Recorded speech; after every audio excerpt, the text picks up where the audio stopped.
예배소서 6장 17절부터 20절까지 함께 봉독하겠습니다.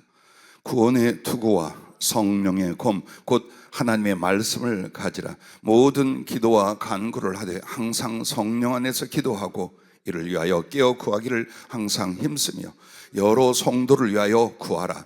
또 나를 위하여 구할 것은 내게 말씀을 주사 나로 입을 열어 복음의 비밀을 담대히 알리게 하옵소서 할 것이니, 이 일을 위하여 내가 쇠사슬에 매인 사신이 된 것은 나로 이 일에 당연히 할 말을 담대히 하게 하려 하심이라. 아멘.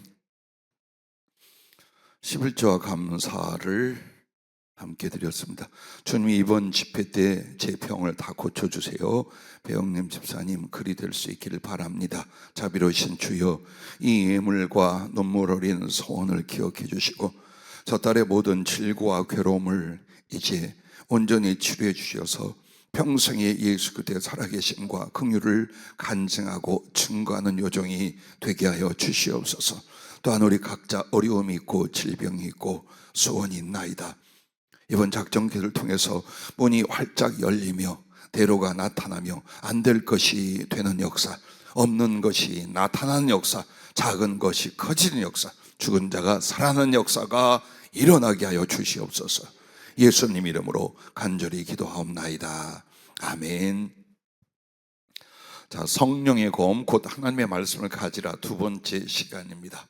어제는 여러분과 내가 성령의 검이라는 건 하나님 말씀의 그 창조의 능력, 혹은 보혈을 뿌리는 역사, 또 부활케 하는 역사, 그리고 심판을 하고 생명을 주고, 즉 하나님 말씀이 생생히 살아 역사하고 성취되는 바로 그런 말씀 증거 혹은 말씀의 생활, 이게 바로 성령의 검을 갖는 것이다 라고 했습니다.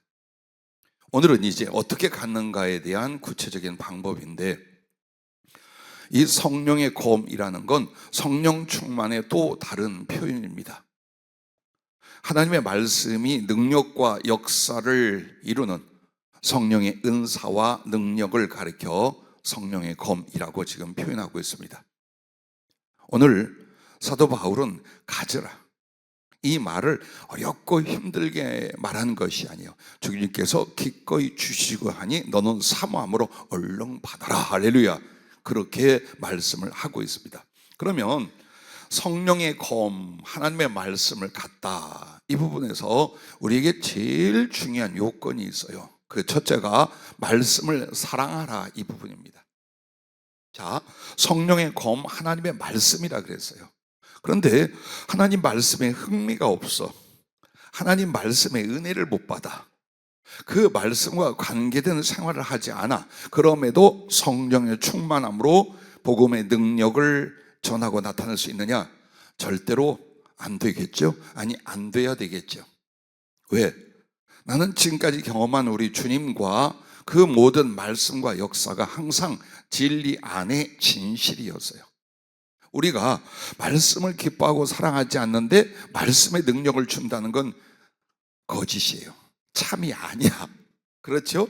그래서 여러분과 나는 말씀의 은사, 말씀의 권능, 성령의 검이 되고자 한다면 제일 중요한 게 말씀을 사모하고 사랑하는 이 생활이 일어나야 된다, 그 말입니다. 그래서 성령의 검을 뭐라고 했습니까? 하나님의 말씀, 곧 하나님의 말씀을 가지라라고 했어요. 갖다라는 건 뭘 말할까요? 어떤 소유를 말할까요? 주님은 이렇게 말씀했어요. 요한복음 15장 7절에 너희가 내 안에 거하고 내 말이 너희 안에 거하면 무엇인지 구하는 대로 이루어지리라고 말씀했습니다. 예, 그걸 말하는 겁니다. 말씀을 갖다라는 것은 아주 애매한 생각들을 합니다. 그게 말씀이 나를 갖게 하는 게 내가 말씀을 갖는 거예요. 그래서 먼저 여러분은 하나님 말씀에 대한 사모함과 사랑이 일어나는 그 생활이 있어야 된다. 주님의 제자들 앞에서 요한복음 6장에 생명의 떡, 참 음료로서 주님의 피를 먹고 마시라는 말씀을 쭉 합니다. 그리고 그것을 풀어나가는데 다른 병 고치는 일, 귀신 쫓아내는 일, 복을 받는 일, 이런 것들로 좀 말씀을 들었으면 좋겠는데 자꾸 예수님의 살과 피에 관하여 그 말씀에 관하여 자꾸 이야기를 하니까 사람들이 어땠느냐면 떠나갔어요. 살살 전부 다 떠나갔어요. 그때 그 떠나간 사람들을 보면서 주님께서 뭐라고 하시냐, 그때부터 그의 제자 중에서 많은 사람이 떠나가고 다시 그와 함께 다니지 아니하더라. 예수께서 12 제자에게 이르시되 너희도 가려느냐? 시몬 베드로가 대답하되 주여 영생의 말씀이 주께 있사오니 우리가 누구에게로 가오리까? 그리고 5장 39절에 주님은 너희가 성경에서 영생을 얻는 줄 생각하고 성경을 연구하거니와 이 성경이 곧 내게 대하여 증언하는 것이니라 라고 말씀을 합니다. 사람들은 신앙생활을 하거나 예수님 앞에 나와서 오늘 현실과 나의 필요한 것을 얻고자 합니다. 여기에서부터 이제 여러분이 하나님을 말씀을 갖는 상태로 가는 건 뭐냐? 나의 모든 신앙생활과 예수님을 말씀으로 알고 그 말씀을 깨달아 그 말씀으로 사는 데 있다는 걸 아셔야 돼요. 거기에서 말씀으로 거듭남 혹은 말씀의 검을 갖는 성령의 검의 상태로 올라갈 수가 있어요. 그래서 성경에 보면 어린 아기들은 죽은 먹되 단단한 음식은 못 먹어요. 아기를 못 낳는 우리 외가족 조카가 입양을 했어요. 그리고 그 갓난아기 한 몇 달 안 된 것에게 밥을 이렇게 물에다 말아서 조금 배서 먹였어요. 그래가지고 아기가 수술을 받으러 병원에 응급실로 가는 일이 벌어졌어요. 그 무지해도 그렇게 무지할까 혼났어요. 그런데 보세요, 못 먹어. 그 이유는 영적인 것, 신앙적인 것의 유아의 상태들은 하나님 말씀을 통해서 구원을 받는다, 사랑을 얻는다, 축복을 해준다, 이게 잘 될 거야, 저게 평안할까, 이건 들어요. 그런데 수고하고 희생하고 대가를 치를 수 있는 단단한 말씀의 식물은 못 먹어요. 뒤집어져. 그러면 핵 하고 뒤집어지는 거예요. 나 교회 그러려고 다니는 게 아닌데, 신앙생활 그게 안 돼. 그래서 영적인 수준, 갓난아이에 머무르고 성숙한 장성한 자에 이르는 영적 상태는 뭐냐? 하나님 말씀을 대하는 여러분의 태도를 보면 알아요. 그래서 오늘 여러분과 나에게 여기 말씀을 통해서 자기들의 유익이나 바라는 걸 기대하고 왔던 사람들은 말씀이 정말 어렵다 하고 다 그냥 가버렸어요. 제자들 예수 따라다니는데 기적이 일어나고 먹을 걸 주고 병을 고치고 이랬는데 말씀 하니까 살살살살 떠나갔어요. 이게 또 목회를 하는 목사님들의 고민이야. 성도들에게 말씀을 풀어 가르쳐야 되는데 가려운 곳을 긁어줘야 되나? 현실 속에 필요한 것을 제공해 줘야 되나? 아니면 예수님이 나와 교회를 향한 그 깊고 간절한 당신의 마음을 성경으로 바르게 가르쳐야 되나?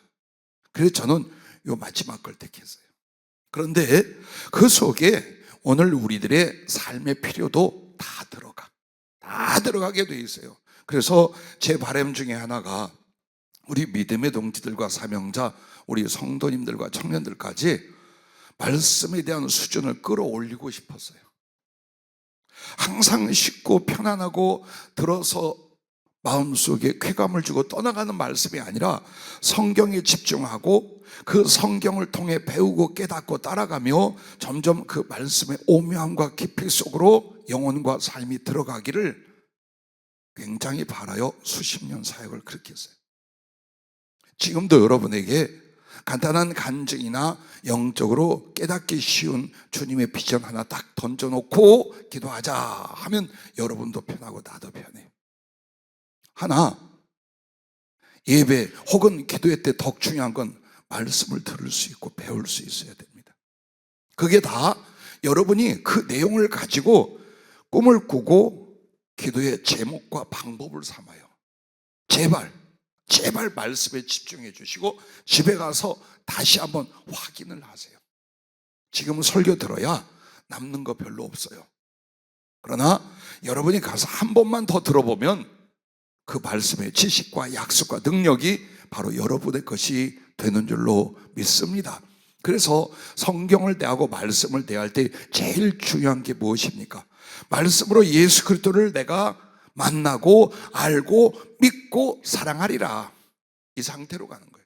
즉 내 하나님, 내 예수님, 그리고 그 구원과 모든 은혜와 사랑과 약속은 무엇만을 통하여? 말씀만을 통하여 알 수 있다. 그래서 여러분과 내가 하나님 말씀을 대하는 자세가 예수님을 대하는 자세, 그 속에서 정말 예수님을 만나려, 그분을 알고 그분과 사랑하고 믿고 따르려, 이 모든 의지와 신앙생활이 하나님 말씀을 향해 집중하셔야 돼. 이게 말씀을 사모하고 사랑하는 태도예요. 그래서 베드로가 본 게 영생의 말씀이 여기 계시오며 우리가 어디로 가오리까, 이 자세요. 즉 나의 하나님 나라에 들어갈 구원과 그 생명이 어디 있느냐, 바로 이 말씀, 성경 말씀 속에 있다. 이 자세가 일어나야 돼요. 그리고 그 속에서 내가 사모하는 예수님과 그의 모든 것이 거기에 있다. 그러므로 나는 하나님 말씀을 듣고 깨닫고 상고하고 연구하기를 어느 생활보다 더 중요하게 여겨 집중하리라. 할렐루야. 여기에 달려 있습니다. 여러분이 성경 말씀을 제쳐두고는요, 예수 그리스도를 따라가는 게 아니에요. 허상을 믿고 따라가는 것이 되고 맙니다. 그 신앙은 허상을 믿는 거예요. 말씀이 여러분 안에 없어. 그럼 여러분은 누굴, 어떻게, 왜 믿는가? 그게 바로 허상이 되고 말아요. 왜? 우리 하나님은 예수 그리스도의 그 말씀으로 당신을 나타내시고, 그 말씀으로 생명과 사랑을 주시고, 그 말씀으로 구원에 이르게 하며, 그 말씀으로 하나님의 사람답게 살아가는 방법과 그 말씀으로 복이 되고 은총이 되는 길을 안내하시고, 그 말씀으로 경계를 삼아 좌우로 치우쳐 멸망하지 않게 하시고, 그 말씀이 하나하나 이루어짐으로 말미암아 우리는 하나님의 살아계신 것과 사랑하는 바를 보게 만드는 줄로 믿습니다. 할렐루야. 그래서 이제라도 여러분과 나는 다시 성경으로, 다시 말씀으로 들어가셔야 거듭남이나 변화나 성숙함이 일어나게 된다, 그 말입니다. 저도 처음에 22살에 성령을 받고 예수님을 만났어요. 병고침을 얻고, 그리고 무한정 주님과의 그 사랑의 감정적 데이트가 일어나는데 너무너무 좋았어요. 근데 마음속에 만약에 내가 기도를 쉬면 이 주님과의 마음의 사랑의 감각과 감동이 끊어질 것 같아. 그래서 새벽 기도 나가고, 그 다음에 오전에는 산골짜기로 들어가서 거기서 마음껏 기도하고 돌아와요. 그리고 오후에 좀 하다가 또 틈만 나면 밤에 철야 기도하러 가요. 그래서 어떻게든지 제가 몇 년 동안 정신없이 하루 종일 어머니한테 욕을 먹어가면서 기도에 매달렸어요. 그래서 눈이 열리고 귀가 열리고 영적 체험을 하고 병이 떠나고 막 역사도 일어나는 거예요. 그 막 교회를 나온 지 얼마 안 된 청년에게. 그래서 손을 얹어 아이들에게 기도하고 어머니 기도하면 병이 떠나고 난리가 났어요. 근데 중요한 건 내 믿음이 자라지 않는 느낌과 내가 예전 육신의 소욕이나 죄성의 습관이 살아나고 있는 거예요. 그렇게 많이 기도하는데 이게 도대체 어떻게 된 일인가? 막 절망이 오기 시작하는 거예요. 정말 그때는 자매들 옆에 가서 앉지도 않았어요. 조금이라도 다른 생각이 들거나 이성적인 생각이 들까봐 이제 동네에서 술주정뱅이다 다 알아준 사연이 있는 청년이 어느 날 교회 나와서 뒤집어주고 하니 얼마나 사람들이 관심이 있겠어요. 특히나 젊은 청년들이. 근데 내 마음에는 조금이라도 이성적인 생각이 들까봐 옆에 가서 앉지도 않았어요. 무지무지 애를 썼어요. 그런데 결과는 내가 그냥 여전히 죄인이고 무능하고 인간적인 욕망과 습관이 다 나오는. 아니 그렇게 기도했는데 이게 어떻게 된 걸까? 그래서 또 작정해서 기도한데 주님 보여주신 결론이 이것이었어요. 너 말씀이 부족하다. 너 기도는 하는데 체험은 하는데 너한테 성경 말씀이 너무 부족하다. 그래서 그때부터 성경책을 마르고 닳도록 그렇게 해서 1년이 안 돼서 성경이 다 너덜너덜해졌어요. 열심히 읽고 봤어요. 그리고 틈만 나면 베고 잤어요. 철야기도 가거나 산기도 가서 벽에가 없길래, 그리고 또 한마음에 이런 거예요. 베고 자면 조금 더 말씀이 들어오려나? 그래서 열심히 베고 잤더니 성경이 너덜너덜해지더라고요. 어쨌든 그렇게 해서 목사가 되고 꽤 오랫동안 성경에 매달리게 했던 이유를 나중에 알았어요.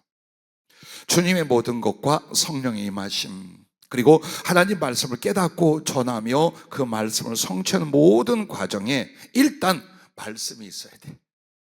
그리고 그 말씀을 기뻐하고 은혜를 체험하며 사랑하고 사모하는 영혼의 자세와 생활로 들어가야만 나머지 하나님의 은혜와 역사가 이제 있는 거예요. 이게 관문이에요, 여러분. 주의적으로 가고 사명적으로 가는 여러분 명심하세요. 내가 예전에 신학을 공부했고 성경을 얼마큼 읽었다, 그게 아니에요. 계속 나의 영혼과 머리를 지배하고 차지할 수 있는 하나님 말씀을 듣고 깨닫고 읽고 공부하고 적용하는 게 계속 날마다 일어나셔야 돼요. 그렇게 해서 여러분과 내 안에서 그 말씀을 통해서 어떤 일이 벌어져야 돼요? 예수님을 만나야 돼요. 그리고 내가 필요하던 영혼의 모든 것들을 말씀 속에서 여러분들 채워지고 경험하기 시작해야 돼요. 그래야 하나님 말씀을 잡고 살아가는 믿음의 사람 혹은 사명자가 될 수 있어요. 만약 이렇게 말씀에 푹 빠지고 사랑하고 기뻐하는 상태로 안 가면 여러분은 세상의 말을 듣고 사람을 보기 시작을 해요. 그렇게 해서 계속 심령은 좌우로 치우치고 넘어지거나 아니면 점점 치우쳐서 세상을 향한 강팍한 심령으로 하나님 앞에 있게 돼요. 그러므로 오늘 여러분과 내가 이 40일 기도하면서 기도와 함께 이제 말씀 생활로 바꿔지자. 어떻게 해서도 설교는 분석하고 내 것이 되게 만들고 성경은 항상 기억할 수 있도록 읽고 챙기고, 기도해도 이 말씀들을 잡고 기도하는 훈련을 여러분이 하셔야 돼요. 말씀이 없으면 기도할 때 뭘 말까요? 하던 기도 또 하고 하던 기도 또 하는데 그 하던 기도가 하나님의 뜻인지 아닌지도 모르고 응답이 되는지 안 되는지도 몰라요. 그래서 여러분은 기도도 성경 말씀을 들은 것과 깨달은 걸 가지고 그 말씀을 따르고 성취하게 하여 기도하는 거예요. 그래야 나를 성령으로 말씀으로 인도하는 기도의 사람이 되게 한다는 것을 잊지 마시기를 바랍니다. 자, 또한 이렇게 말씀을 사랑하고 사모하는 데는 순종과 증거를 기뻐하는 것이 그 다음이에요. 성경 말씀 자체를 너무 좋아하고 깨닫는 거 좋아하고 그거 적용하는 거 좋아하고 이제 그렇게 했어요. 그렇다면 그 다음엔 어떻게 돼요? 순종하고 그것을 남에게 전하는 걸 여러분이 기뻐할 수 있는 상태로 가야 돼요. 지금 이 내용이 뭐라고요? 성령의 검이 되어가는 방법이에요. 그러니까 하나님 말씀에 대한 거부감이 있거나 외면을 하잖아요. 죽었다 깨도 성령 충만도 없고 성령의 검으로 쓰임받는 일은 절대로 일어나지 않아요. 절대로 일어나지. 왜? 그 말씀이 예수님이야. 그 말씀이 예수님이야. 성경 그랬어요. 그래서 그 말씀을 여러분이 읽으면서 이제 어떻게 됩니까? 요한복음 14장 23절에 보면 예수께서 대답하여 이르시되 사람이 나를 사랑하면 내 말을 지키리니 내 아버지께서 그를 사랑하실 것이요 우리가 그에게 가서 거처를 그와 함께 하리라. 나를 사랑하지 아니하는 자는 내 말을 지키지 아니하나니 너희가 듣는 말은 내 말이 아니요 나를 보내신 아버지의 말씀이니라. 즉 우리가 그토록 예수님을 사랑하고 예수님을 살고 죽겠다고 말해요. 그러려면 어떻게 해라? 말씀을 사랑하고 그 말씀을 즐거이 순종해라. 그게 예수님에 대한 진실한 사랑이다. 즉 말씀 없이는 아무것도 아니야. 믿음도 아니고 사랑도 아니다 이 말이에요. 그래서 그 말씀을 깨닫고 그 말씀의 달콤함과 꿀송이 같은 은혜 속에 들어가서 그 다음에 이걸 자꾸 나의 성품과 나의 기질에 적용을 하는 순종이 일어나야 돼요. 그리고 그것이 내 생활 속에서, 여러분이 왜 순종이 어렵냐? 말씀을 깨우쳐 주고 성령의 지시가 가도 왜 어렵냐? 그 말씀 순종이 생활과 사역에서 일어날 게 아니라 마음에서 먼저 일어나야 돼요. 즉 성품을 하나님 말씀으로 다스리는 이 생활과 기도가 먼저 일어나야 그 다음에 사랑하라, 베풀어라, 가서 죽어라, 복음 전해라, 이걸 가서 지킬 수가 있는 거예요. 근데 많은 사람들이 순종을 어때요? 계명을 지키는 것과 삶 속에서 이루는 걸 먼저 생각을 해요. 아니, 속을 다스려야 돼요. 여러분의 마음과 성품에서 주님이 절대적으로 어떻게 했어요? 하나님을 경외하고 이웃을 사랑하라는 말씀이에요. 그럼 그걸 어때요? 그걸 만들어야지. 이 마음에서 만들어야지. 긍휼이 없는 자는 긍휼이 없는 심판을 받아. 그러나 긍휼을 베푸는 자는 그 긍휼로 말미암아 자랑하게 만들어. 즉 사람에게 자비를 베푸고 불쌍히 여기고 용납하고 배려하는 것조차도 하나님께서 구원의 조건으로 삼아. 그리고 나도 사람과 하나님께 때로는 자비를 받고 긍휼히 여김을 받는다 이 말이에요. 이런 말씀들을 통해서 여러분 그 못돼 먹은 성격이나 아주 이기적이고 저밖에 모르는 거 팍 부서뜨릴 수 있잖아요. 그거부터 해야 돼. 그거 하고 하나님 앞에 다른 일도 순종하고 다른 일도 충성할 수가 있어요. 이 속이 썩어 문드러지게 생기고 아주 이기적이고 편파적이고 잘못되고 지저분한데 어떻게 다른 걸 하나님의 말씀대로 이룰 수 있겠어요? 그래서 여러분과 나는 죽기 살기로 말씀 받고 기도할 때 어디부터 만들어라? 여리고 성 가서 부러뜨리지 마라. 자기 성병을 무너뜨리는 것부터 해야 돼요. 나를. 그렇게 해서 하나님 말씀이라면 내 안에 즐거이 받아들이고 하나씩 고쳐가는 거예요. 터진 건 꿰매고 잘못된 건 수선하고 아니면 안 되면 새 걸로 바꾸고 그렇게 해서 하나님 말씀으로 예수님을 닮아가는 마음과 성품을 적용시켜 놓은 게 뭐냐? 마음의 순종이에요. 그리고 나면 어디 가서 복음을 전하라, 선교를 해라, 구제를 해라, 죄 짓지 마라, 이렇게 살아. 이게 어때요? 이 속에서 즐겁게 아멘 이게 되는 거예요. 그 다음부터는 어때요? 행동과 삶으로 나타나는 순종이 이어지는 줄로 믿습니다. 그때 바로 주님이 아버지가 그 사람을 지극히 사랑해서 그와 함께하고 당신들을 나타내기 시작을 해요. 이것이 성령 충만이에요. 이게 성령의 검이고, 그러나 하나님 말씀을 즐거워하지 않아, 하나님 말씀을 순종하려 하지 않아, 그러면 땡이.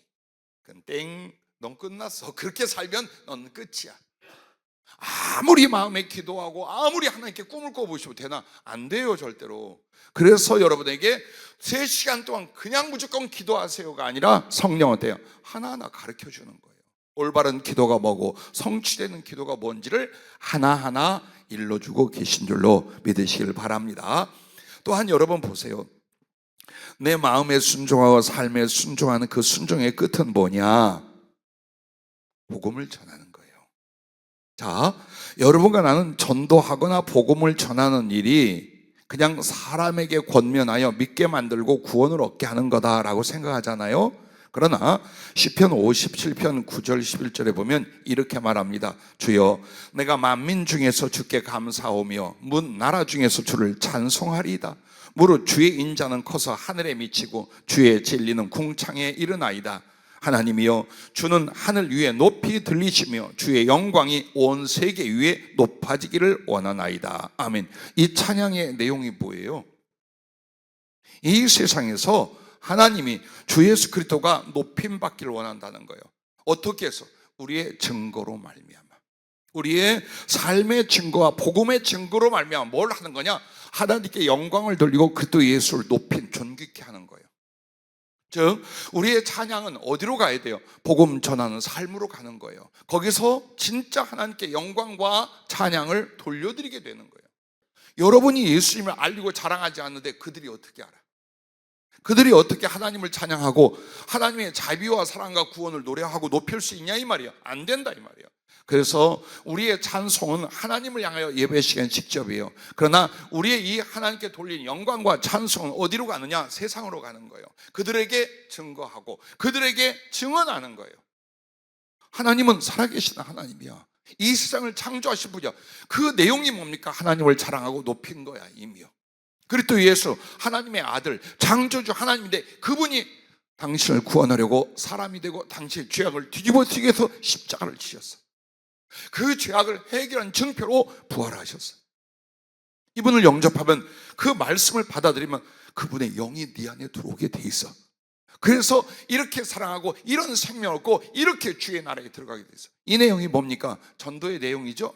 그러나 그것은 뭡니까? 예수 그리스도를 알려 높이는 거예요. 이게 주님을 자랑하고 이게 주님을 높이는 거예요. 그래서 시편에 말한 이 내용이 뭡니까?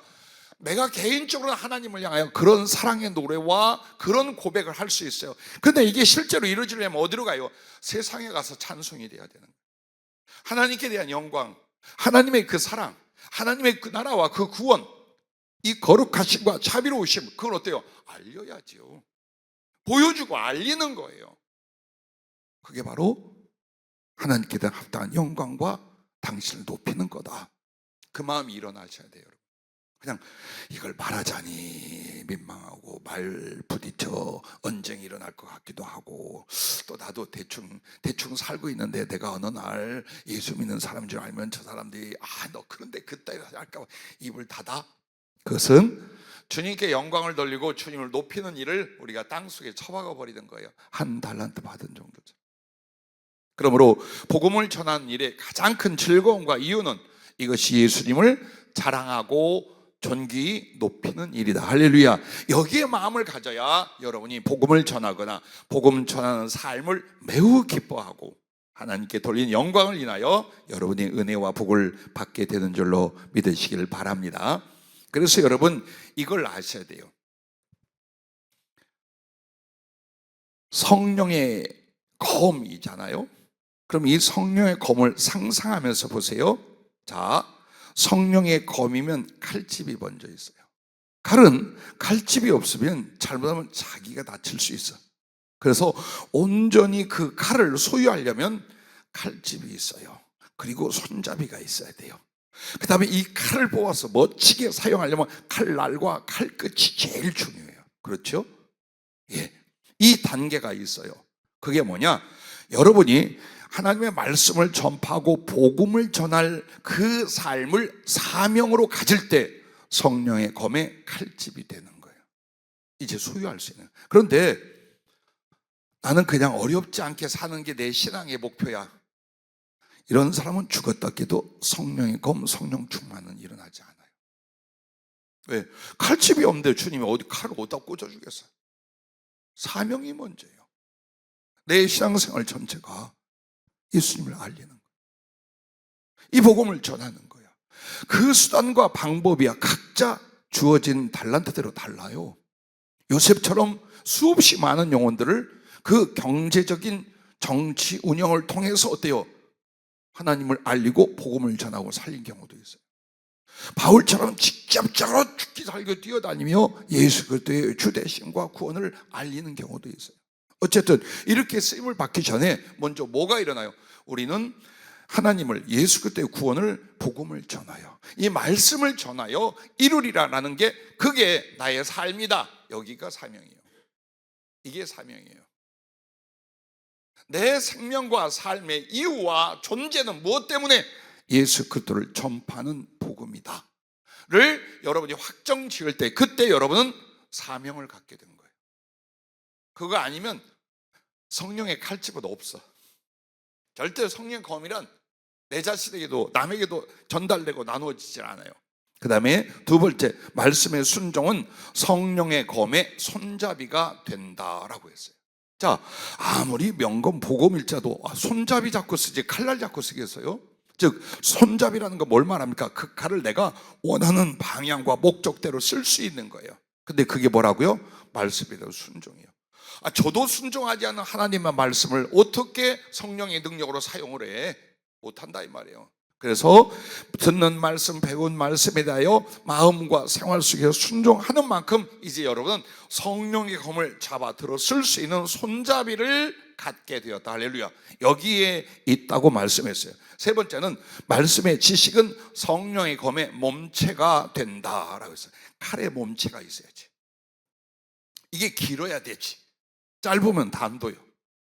커야 장검이에요. 그래서 옛날에 우리나라 그 조선시대 칼도요 보면은 요만큼 올라와요. 손잡이까지. 도대체 저걸 어떻게 들었나? 응? 어려서부터 휘둘렀으니까 들었겠죠?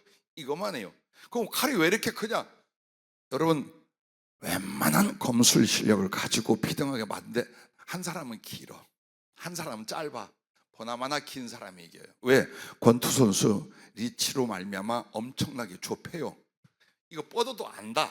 이처럼 성령의 검으로서의 그 몸체가 크고 길 수 있는 게 뭐냐? 말씀의 지식이란 말이에요. 성경 말씀의 지식이 없고는 절대로 성령의 검 하나님의 말씀을 갖고 쓸 수가 없다라는 뜻이에요. 그리고 마지막 네 번째가 성령의 말씀을 여러분 어때요? 은사로, 성령의 말씀이 이제 나에게 은사가 되도록 여러분 어때요? 받는 거예요. 그러면 성령의 말씀의 은사가 뭐가 되느냐? 칼날과 칼끝이 돼요. 베어버리는, 찔러 쪼개는 아주 강렬한 그 칼날과 칼끝이 뭐냐? 성령의 은사, 말씀의 은사들이에요. 그래 여러분이 오늘 아셔야 될 게 뭐냐면 성령의 은사는 전부 다 말씀을 깨닫고 말씀을 지키고 말씀을 효과적으로 전할 수 있게 해주신 거예요. 그래서 지혜 쪽의 모든 은사는 말씀을 적용해주고 가르치는 은사들이에요. 소위 말하는 믿음과 병고침과 능력의 이 능력 은사들은 어디에 속하냐?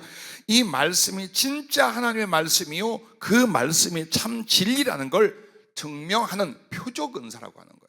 결국 하나님 말씀을 깨달아 직접 전하는 은사와 그 말씀에 대한 표적을 이루는 은사로 성령의 은사는 다 구성이 되어 있어요. 그런데도 하나님 말씀 없이 성령 받고 은사 받으려고 그래요? 아니죠? 절대 아니에요.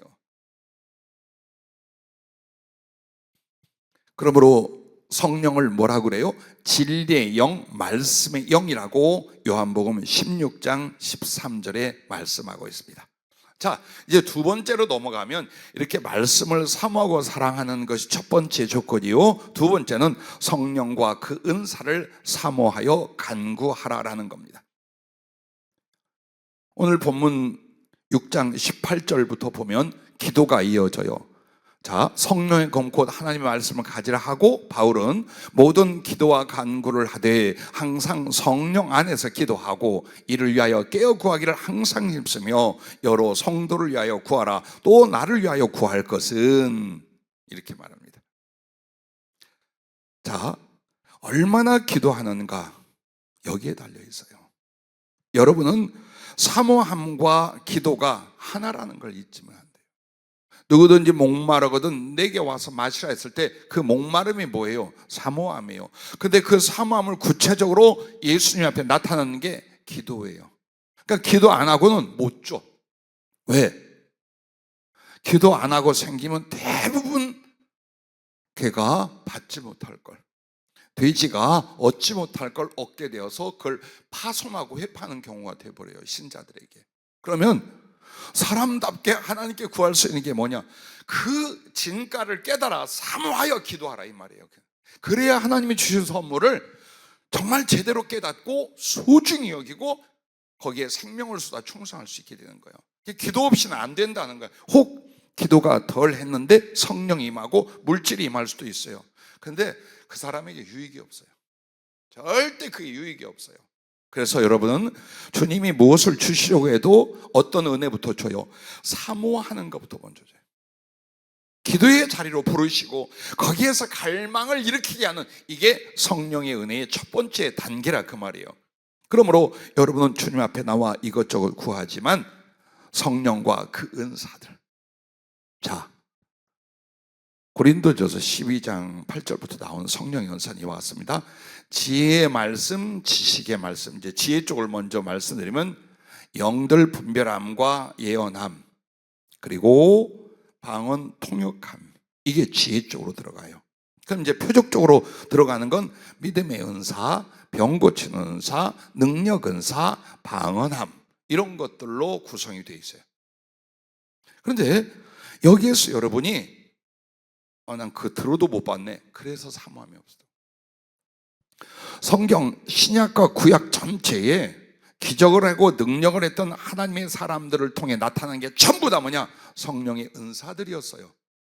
즉 신약 성경이 기록된 뒤로 성령의 은사가 생긴 게 아니라 성령님이 태초부터 역사하고 운행하셔서 처음부터 하나님을 믿던 사람들에게 어떤 일이 일어났고 무슨 일을 했더라, 그걸 전부 다 이 9가지 은사로 비교해봐요. 다 성령의 은사를 받고 그게 강력하게 나타났던 거예요. 모든 그리스도인은 대초일에 다 그랬다는 거예요. 근데 오늘날 우리들만 성령의 은사가 없어도 예수 잘 믿을 수 있고 죄를 할 수 있다라는 잘못된 오해 속에 사는 거예요. 일단 받아야 돼. 왜? 준다고 했기 때문에. 그래서 성령의 충만을 받을 때 이게 구체적으로 말씀과 말씀을 전하는 기능으로 들어갈 때 이것을 성령의 검이라고, 말씀의 은사라고 여러분에게 알려지고 있는 것입니다. 여러분과 내가 잘 아는 엘리사가 엘리야의 제자가 되어 따르잖아요. 이제 엘리야가 하나님께서 산채로 하늘로 올려가실 것을 알고, 근데 문제는 뭐냐, 당신은 하늘나라 쉬고 올라가니까 너무나 좋겠지만 나는 탁 줬던 개인가? 어떻게 하겠어요? 그래서 구하는 게 뭡니까? 부디 나에게 당신의 영감의 갑절, 지금 현대식으로 말하면 당신이 받은 성령님과 은사의 2배가 내게 힘하게 해주십시오. 이걸 계속 간구하고 사모하고 가요. 그렇게 해서 이제 떠날 때가 되어서 길갈 쪽에 있었어요. 여기가 요단 이렇게 딱 넘어왔던 첫 지역이 길갈이에요. 여기서 베델로 가. 그것을 도보로 따라갔어요. 얼마나 멀고 힘들겠어요. 갔어. 그래서 베델에서 도로 여리고 쪽으로 왔어. 다시 요단강 가까운 쪽으로. 그래서 또 따라가요. 계속 징징징징징징 하면서 따라다녔어. 근데 그 여리고에서 이제 요단강가까지 또 가는 거예요. 거기까지 갔어. 그때 엘리야가 네가 내게 무엇을 구하느냐? 내가 너에게 무엇을 해줄까?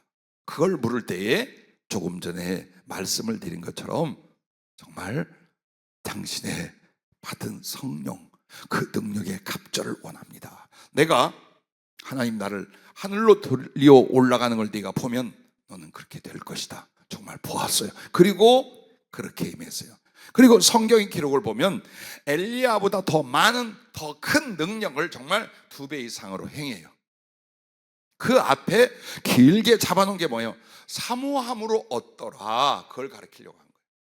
오늘 여러분과 나도 얼마나 내 안에 성령과 성령의 은사들, 지혜와 그 말씀들을 얼마나 사모하고 기도할 수 있느냐, 여기에 달려있음을 잊지 마십시오.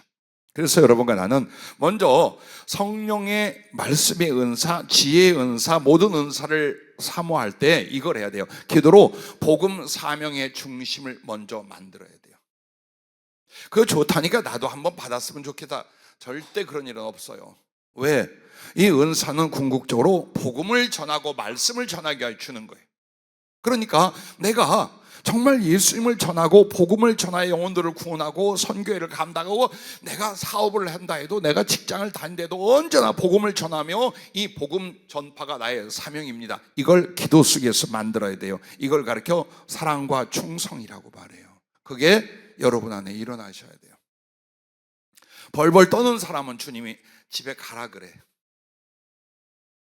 정말 강하고 담대하여 주님과 복음을 위하여 나 죽고 살고 이렇게 하는 사람들을 성령으로 픽업해서 당신이 쓴다 이 말이에요. 아, 그렇게 살려면 너무 어렵지. 나의 행복도 있는데 내가 해야 할 일도, 이런 사람들은 어때요? 주님이 기드온을 주님이 세울 때에 300 용사를 택할 때에 뭐라고 했느냐? 많이 몰려야 돼.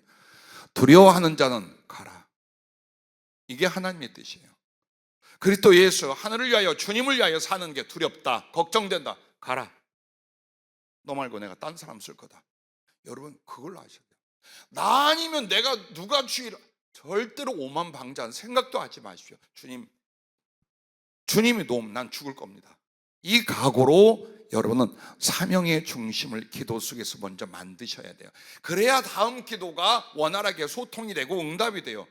사명이 없다는 말은 뭐예요? 대충 적당히 육신으로 살아야 되는데 그렇게 기도하게 돼요. 그래서 기도 속에서 여러분 사랑과 충성의 사명, 그 중심을 먼저 만들어라. 한마디로 나의 인생과 생명을 사명으로 채우는 것.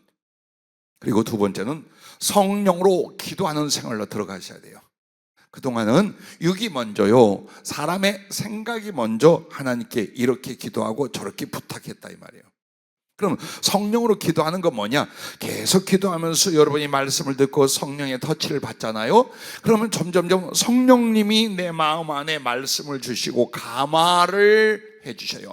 그래서 오늘 내가 이거 기도하러 가야지라고 했는데 성령님은 어때요?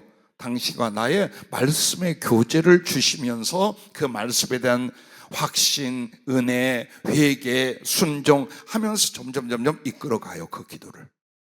자, 이렇게 여러분이 성령으로 기도하는, 그리고 오늘 18절에 말한 건 성령 안에서 기도하고 이게 돼야 돼요. 그리고 나서 은사가 오는 거예요.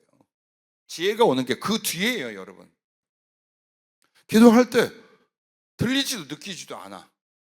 그만큼 나는 성령님의 감화와 은혜를 누르고 산 거예요. 딱 눌러버리고 사는 거예요. 그래서 성령을 받았다 한 내가 그래도 좀 믿음은 있는데 아무것도 주님의 인격적 교제의 감각이 일어나질 않아요.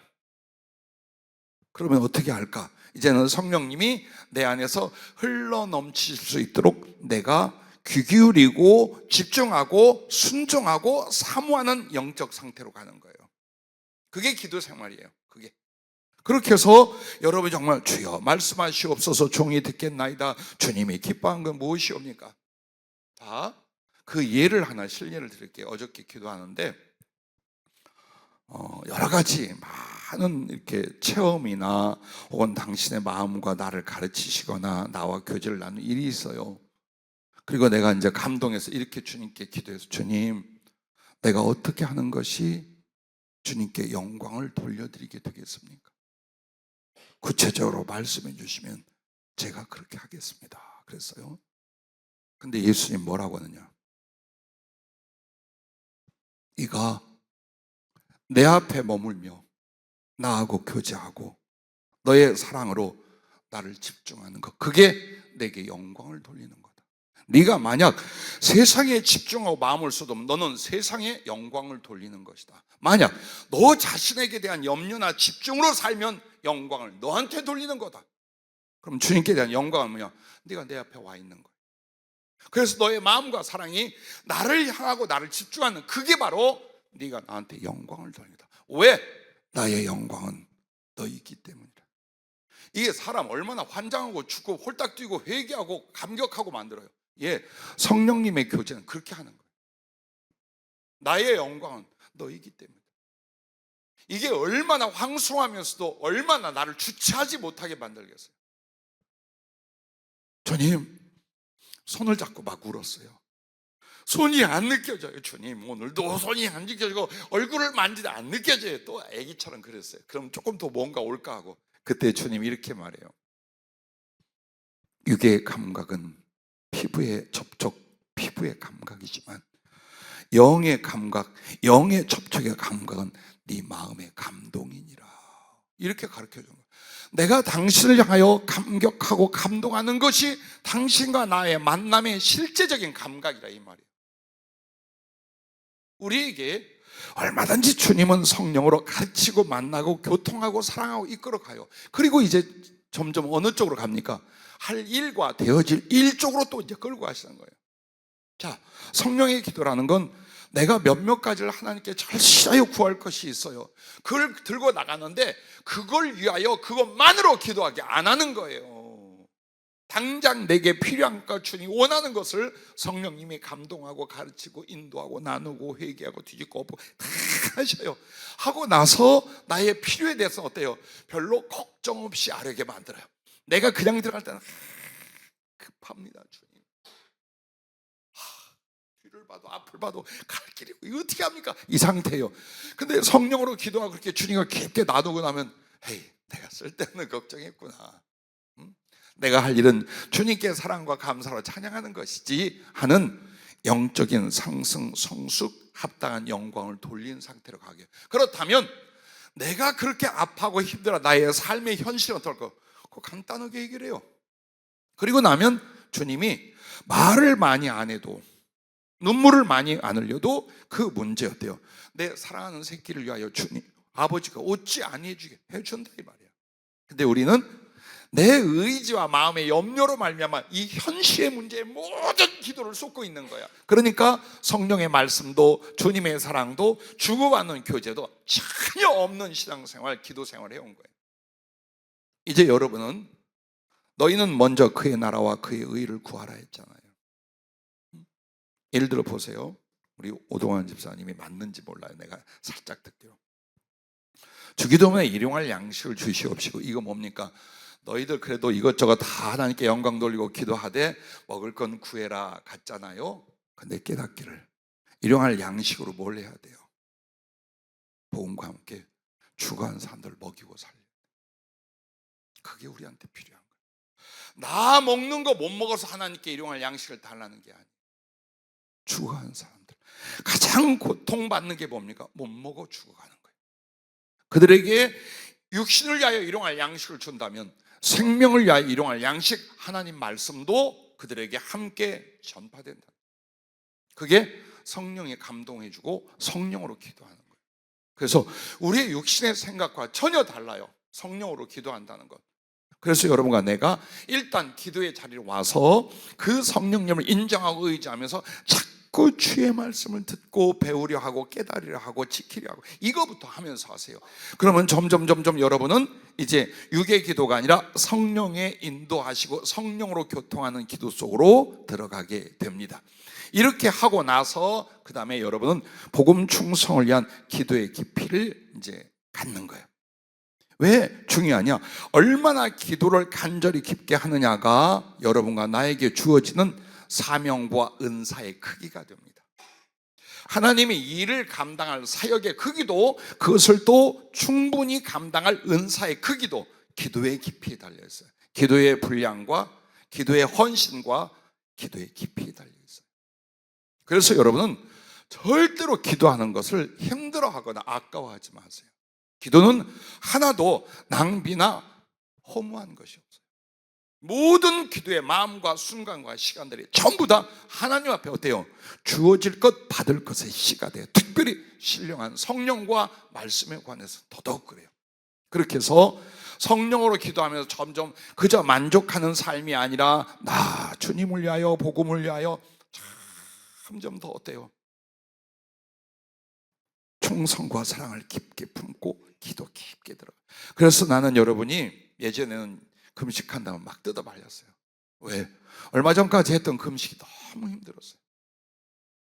그래서 여러분에게 가끔 그런 투정이 있잖아요. 나는 딱 하루 지나 이틀쯤 가면은요 3일째 이렇게 말해요. 주님 한 끼만 먹여주시면 내가 하라는 거 다 하겠습니다. 지가 작정해서 금식하면서 너무 힘든데 막 머리 두통이 옵니다. 그리고 왜 금식만 작정하면 온갖 맛있는 거 먹고 싶은 건 다 떠오르는지 몰라. 꿈에도 먹어. 그리고 일어나서 회개를 내가 꿈에라도 퍼먹었나이다. 응? 그게 얼마나 고통스러운지 몰라요. 나중에는 막 쥐가 날려 어지럽고 뭐 별 다 나요. 그러니까 괴로우니까 하는 말이 주여 한 끼만 먹으라고 하면 내가 뭐든지 시키다. 그래서 그런 어떤 작정된 긴 기도들 금식 수십 일씩 하고 계속해서 하고 처리하고 하는데 내 성도들이나 믿음의 동지들 보면 어때요? 그냥 순종해서 주일하고 금식들 하지 마라. 그래서 금식하는 사람만 보면 뜯어 말렸어요. 지금은 아니에요. 아무도 헌다는 사람 없지만 금식하고 처리하고 죽기 살기 기도가 나하고 여러분에게 절실히 필요한 때에 와 있어요. 정말 성령의 검으로 들어 쓰임을 받을 거냐, 아니면 애쓰고 수고는 많이 하되 거두는 건 적다라는 사역과 인생으로 끝날 거냐의 마지막 시점에 지금 여러분과 내가 와 있어요. 그래서 기도의 깊이, 기도의 분량을 누리는 범위에서 하지 마세요. 은혜를 누리는 범위가 있어요. 그 다음에 뭐냐? 힘에 지나도록 하는 범위가 있어요. 나중에는 내 심장을 꺼내어 주님 앞에 집어 던질 만큼의 기도가 있어요. 아주 깊고 간절한 기도 속으로 들어가려고 자꾸 여러분이 시도하고 수고하는 만큼 내 안에 사랑과 충성이 커지고, 그러므로 내가 해야 될 사명과 사역도 커지고, 그걸 뒷받침할 은사도 크게 주시는 줄로 믿으시길 바랍니다. 할렐루야. 그래서 여러분과 나에게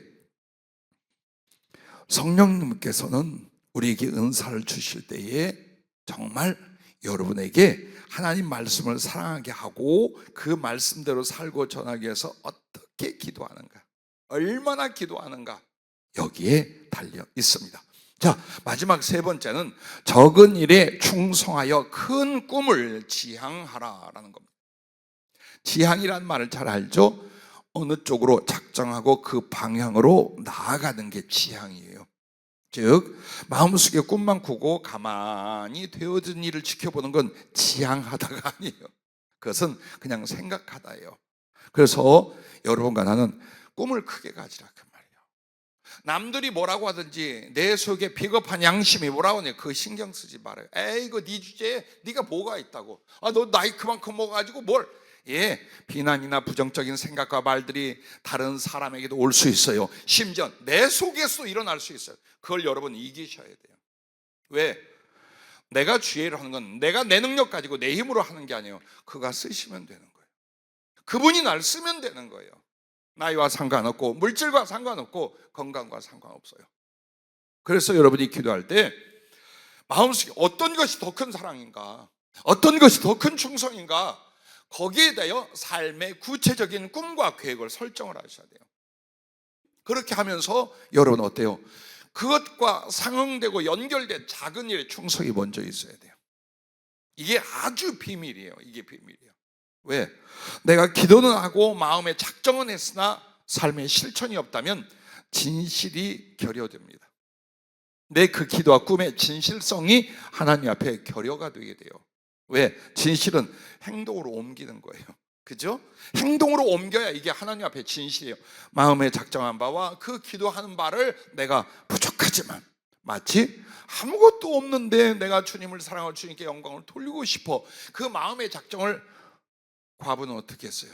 그 두렵도 그 작은 거를 드렸어요. 근데 주님 뭐라고 그래요? 엄청나게 칭찬. 이 모인 사람들 중에 가장 네가 많이 헌금했다. 어쩌면 가장 액수는 작아요. 근데 그는 정말 구차고 어려운 중에 자기의 생활비를 다 드렸어요. 이것은 여유 있는 부자들이 어느 정도 목돈을 드린 것보다 주님 앞에는 어때요? 훨씬 큰 것이었어요. 그러므로 여러분과 내가 아주 많은 걸 소유할 때와 궁핍할 때에도 얼마든지 내가 주님을 사랑하고 충성하는 일은 할 수 있다. 할 수 있다. 그래서 실천하라는 거예요. 실천하라. 실천하라.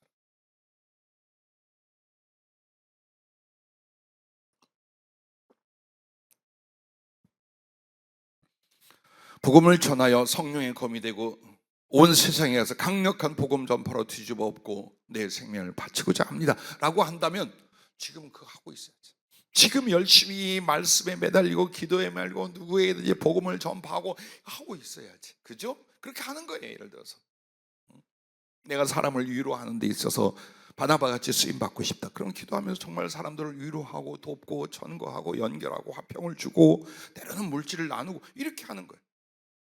그렇게 하는 걸 보고서 주님이 여러분과 나에게 어떻게 해요? 그래, 너 진실하구나. 그러니 내가 너에게 네 기도를, 내 약속을 왜 이루어지지 못하겠냐 하고 역사하는 거예요.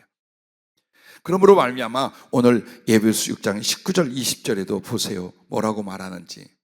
또 나를 위하여 구할 것은 내게 말씀을 주사 나로 입을 열어 복음의 비밀을 담대히 알리게 하옵소서 할 것이니 이 일을 위하여 내가 쇠사슬에 매인 사신이 된 것은 나로 이 일에 당연히 할 말을 담대히 하게 하려 하십니다. 아마 감옥에 갇혀 있나 봐요. 그럼에도 그 마음속에서 정말 온 세상에 복음 전하기를 간절히 원하는, 어느 순간에도 바울에게는 멈춤이 없었어요. 변명이 없었어요. 쉼이 없었어요. 작은 일에 충성하고 큰 일을 맡겨주실 때 감당하고 핍박을 당할 때에 견뎌내고 가난할 때에 자기 손에 수고를 하고 배반을 당할 때에 하늘에 기도하고 계속했어요. 그러기에 우리가 해야 할 게 무엇입니까? 늘 복음을 전하라는 거예요. 우리 많은 사명자들은 마치 교회에서 어떤 직분을 맡기고 사람을 맡겨야 복음을 전하거나 가르치는 일을 할 줄 알아요. 그렇지 않아요. 저도 제 1번의 대상이 예수님 영접하고 나서 우리 어머니와 가족들이었어요. 그리고 동네에 아주 조그만 꼬맹이들 혹은 형형하고 따르는 청소년들이었어요. 술 같이 마시고 어디 가서 운동하고 놀기 좋아하고 이런 친구들에게 이제 내가 읽은 성경과 받은 은혜를 놔두는 거예요. 가르쳐주고 집으로 불러서 빈대떡 구워서 퍼먹이고 김치찌개에서 밥 먹이고 그 다음에 또 예수님 이야기하는 거예요. 그렇게 해놓고 나가서 시간 약속을 해요. 너하고 네 친구 누구 어디로 오면 내가 맛있는 거 싸가져가서 우리 좀 놀자. 노는데 뭐하고 노느냐 이것저것 하다가 예수님 이야기하는 거예요. 그렇게 해서 시골 마을 전방 지역이 있는데 1년에 중고등부가 한 7명 됐었어요. 58명이 됐어요. 난 죽는 날까지 있잖아요. 58명이 됐어요. 주일학교 어린이들 말할 것 없고, 그리고 군인들, 동네 할아버지 할머니 아저씨들 굉장히 많이 왔어요. 그렇게 해서 얼추 보니까 100명이 넘었어요. 교회 나간 지 그 해에 100명 이상이 전도되어 왔어요.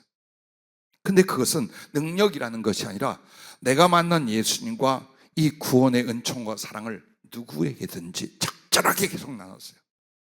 그러면 와요. 얼마 지나서 오고 얼마 지나서 오고, 지금도 비슷하게 나이 먹고 늙어 가는데, 그때 중고등부였던 지금 집사, 장로, 목사 된 친구들이요, 그 동네에서 한 명도 교회 안 나온 친구들이 없었어요. 그것은 누구에게나 중요한 게 뭡니까? 늘 복음을 전하려고 하는가 아닌가 여기에 달려 있어요. 얼마나 큰 은사와 능력이 있는가가 아니에요. 자, 늘 복음을 전하는 게 뭘까? 사람을 하나님의 말씀과 마음 안에서 위로하는 거예요. 권면하는 거예요. 기회가 주어지면 가르치는 거예요. 성경을 풀어주거나 적용해주거나 설교할 수 있는 걸 그렇게 말합니다. 그 다음에 직접적인 예수 그리스도를 믿지 않는 사람에게 전도하는 게 있어요. 위로하고 권면하고 가르치고 전도하고. 어때요? 할 수 있잖아요. 우리가 어디 가서도 할 수 있잖아요.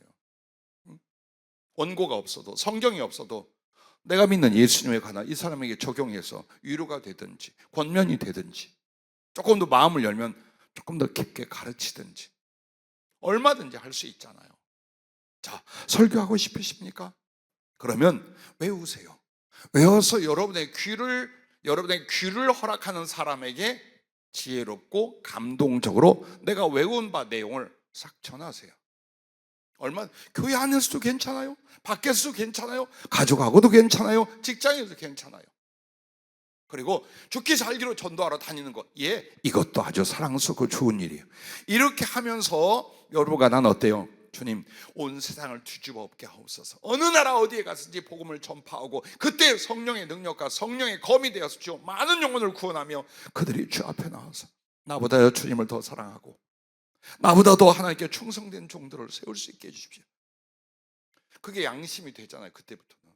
근데 오늘 내가 이 복음 전한 일에 움직이질 않아. 그런데 하나님께 은사를 구하고 능력을 구하고 세계의 선교와 기타 모든 큰 일을 구할 수 있느냐? 안 나와요. 안 나와, 절대로. 그래서 늘 복음을 전하는 습관과 생활이 되라는 거예요. 그리고 이게 얼마나 여러분을 만든 줄 알아요? 나쁜 말과 행동 못해요. 여러분이 늘 예수 그리스도와 하나님 말씀과 그걸로 전하고 위로하죠. 절대로 표정 하나 그들 앞에서 못 바꿔요. 왜? 내가 지금 이들에게 뭘 하고 있는데, 어떻게 복음을 전하고 어떻게 예수님의 사랑과 생명을 나눠주려고 하는데 내가 그것 때문에 승질 내고 못된 자고 쌈질하고 이렇게 해서 안 해. 그러다 보면 여러분 더 착한 사람, 더 정말 하나님이 기뻐할 심령과 거룩한 습관을 갖는 사람이 돼요. 그래서 복음을 전하는 자는 복음으로 말미암아 살리란 말씀이 여기에도 해당이 되는 거예요. 그러므로 적은 일에 충성이 없다면 진실이 없고 큰 일을 맡겨주심도 없다, 이겁니다. 자, 그리고 나서 사랑과 충성의 큰 꿈을 위해서 준비가 필요하고 기도가 필요하고 실행이 삶이 되라는 거예요. 가끔 청소년들과 청년들에게 물어요. 정말 이제는 방향을 바꾸지 않을 꿈이 있느냐? 있어요, 있기도. 근데 꽤 많은 친구들은 없다고 대답을 해요. 주님을 정말 만났다면 있어야 돼요. 그게 아니더라도 만약 주님이 그 길이 아니라 나를 우편으로 더 꺾는다 할지라도 나는 내 나름대로 무엇이 사랑이고 무엇이 충성이가 있는 분명한 꿈을 딱 정하는 거예요. 그리고 거기에 맞는 자기를 준비를 하는 거예요. 예를 들어서 제가 해야 될 사역 중에 마지막이 뭐냐면 주님이 주신 모든 말씀이나 지혜나 성경을 적용하여 준 내용들을 글로 남기는 거예요. 자, 그걸 하게 되면 난 어떻게 됩니까? 그냥 이렇게 설교만 하고 상담하고 열심히 기도하고 끝? 그럼 그 일은 안 일어나요. 그래야 어떻게 하느냐? 설교도 다 타이핑을 쳐요. 하나하나. 특히 악착같이 하는 게 뭐냐? 왜 성령이 이렇다고 말했는가가 성경 어디에 있는가를 찾는데 모든 시간을 쏟아요. 어떤 표현 하나, 환상 하나를 주면 이 내용이 성경과 어떻게 연결이 되는가. 아마도 듣는 여러분은 신경 썼는지 몰라요. 다 그걸 연결하는 거예요. 그렇게 하면서 이게 전부 다 기록으로 남게 하는 거예요. 예를 들어서 제가 1시간 동안 주님과 교제를 했어요. 그러면 거기에 간단하게 툭툭툭 메모에 안 잊어버리려고. 그리고 이것을 가서 기록을 하면 완벽한 기록이 아니더라도 3시간, 4시간, 5시간이 걸립니다. 지금 계속 그렇게 했어요. 왜? 그렇게 하겠다고 했잖아요.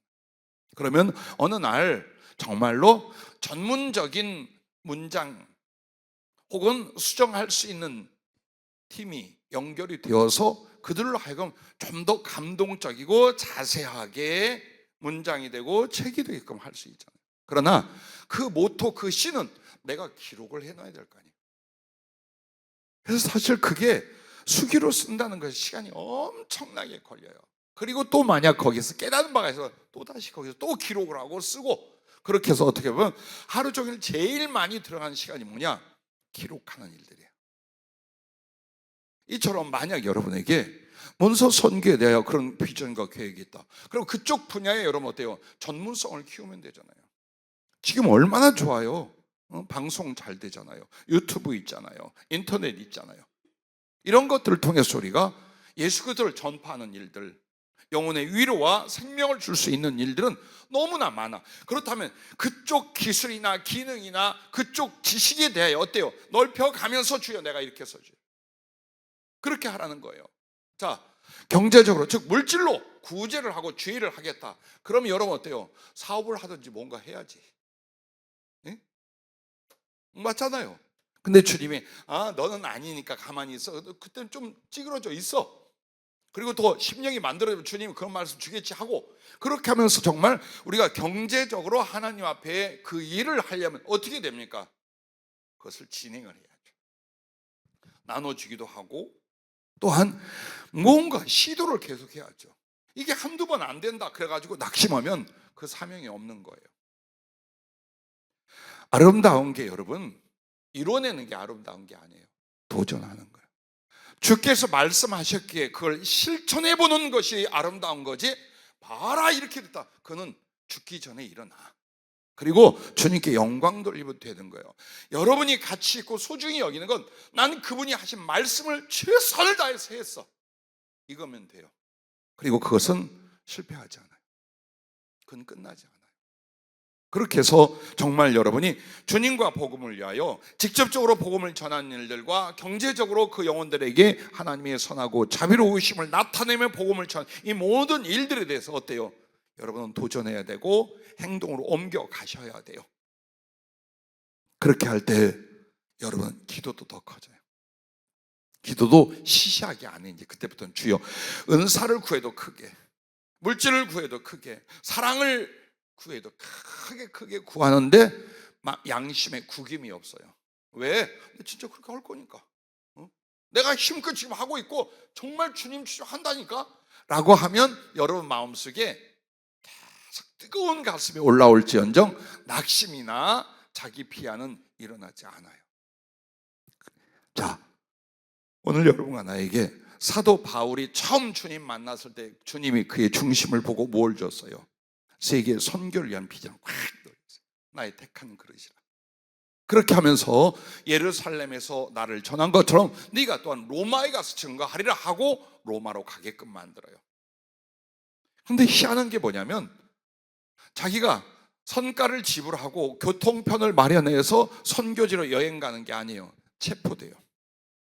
그리고 재판을 받게 됐어요. 그때 쓴 카드가 나 로마 시민권자야. 나 로마 황제에게 왜? 거기 있다간 암살당하고 복음 못 전해. 그렇게 한 것이 체포되어서 로마로 건너가고 거기서 주님이 당장에 재판을 받게 안 해요. 수년간을 끌어요. 투옥되어 있다가 자기 셋집에 있다가 혹은 자유하게 놓였다. 그렇게 하면서 그 사이에 로마의 끝쪽 남부 쪽이 히스패닉, 지금 스페인 쪽이에요. 그때는 로마령이었어요. 거기까지 다 갔다 오고 다 싹 전합니다.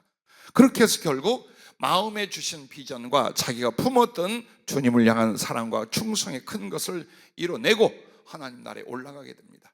늘 사랑하여 여러분에게 권면해드리는 요셉의 꿈도 마찬가지예요. 그가 꿈을 꿔서 물론 하나님 주신 꿈이지만 그 뒤에 그게 자기의 목에서 소원이 되어 있던 거예요. 얼추 이 내용이 무엇인가를 모르겠어요. 알아. 그런데 일어나는 일은 어때요? 버림당하고 죽임당할 뻔했어요. 지질이 가나요? 종노릇했어요.